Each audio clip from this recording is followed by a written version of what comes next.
First on CNN, new information on the insurrection investigation. Court documents are revealing that the phones of some top Pentagon officials were wiped at the end of the Trump administration. That would include any text messages relating to the events of January 6. Our Kara Scannell is here with all the details. So, Kara, what are you learning? Well, Pamela, we're learning today that the Department of Defense wiped the cell phones of several top DOD and Army officials who were leaving the Trump administration. That could, of course, include text messages relating to January 6th. Now, these are top officials, including at the Department of Defense, the former Secretary Christopher Miller, his Chief of Staff Kash Patel, the General Counsel Paul Nye, and over at the Army, the former Secretary Ryan McCarthy, his General Counsel James McPherson, and two current officials at the Army, the Chief of Staff James McConville and the Director of Army Staff Lieutenant General Walter Piatt. Now, the thing here is we're learning this from this lawsuit that the government watchdog group American Oversight filed against DOD and the Army because they filed Freedom of Information requests wanting to obtain text messages, including communications with former President Trump, his Chief of Staff Mark Meadows, and anyone else who is acting on their behalf. The big questions, of course, around January 6th is, did Trump try to get the National Guard to intervene? You know, people are looking for answers here. And the DOD is saying in a joint status report what their position is. And what they say is that DOD and the Army conveyed to the plaintiffs that when an employee separates from DOD or Army, he or she turns in the government-issued phone and the phone is wiped. For those custodians no longer with the agency, the text messages were not preserved and therefore could not be searched. Now, they say that it's possible that some of these records may have been maintained in emails. And for the two officials who are still in the Army, they said that they are looking through their records to try to find them. But it's the latest example of the government wiping devices when senior officials leave. We've learned this from the Department of Homeland Security. They wiped the devices of the acting Secretary Chad Wolf and his deputy Ken Cuccinelli. And the bigger questions about the Secret Service and their actions that day. So a lot of questions still here, Pam. And it is notable that would take place, even if it is a routine act after an insurrection, what happened on January 6th, where clearly there will be investigations. Kara Scannell, thank you so much. Let's get reaction to this new reporting from a member of the January 6th Select Committee, Representative Zoe Lofgren. Hi, Congresswoman. So what is your reaction to this new reporting that the phones of top Pentagon leadership under Trump were wiped, removing January 6 records?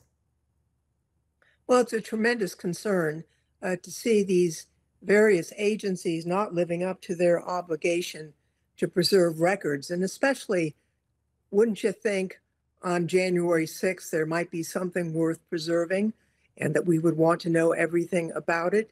And when it comes to the Pentagon records, we can't talk about our interviews, but Colonel Earl Matthews of the DC National Guard has publicly alleged that the generals lied to Congress and that the Inspector General's report was erroneous and misleading. I'm not saying that Colonel Matthews is correct, but obviously text messages and all kinds of evidence from the Pentagon would be very important in getting to the bottom of who did what and who knew what on January 6th. Was the January 6th Select Committee aware of these deleted Defense Department records prior to today?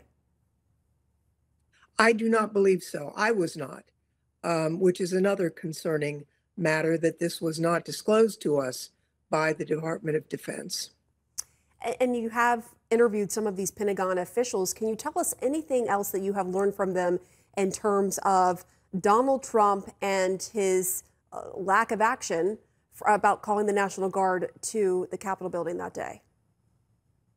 As we showed at our last hearing, we had testimony, for example, from General Milley that there was the former president did nothing to contact the military about bringing in Guard resources. And as you know, the rules don't allow us to disclose testimony without the committee voting, but what we've displayed publicly made that pretty clear, I think.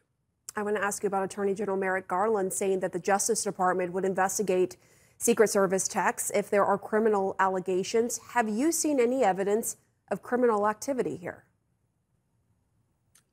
It's not possible for me to say at this point. Obviously, this does not look good.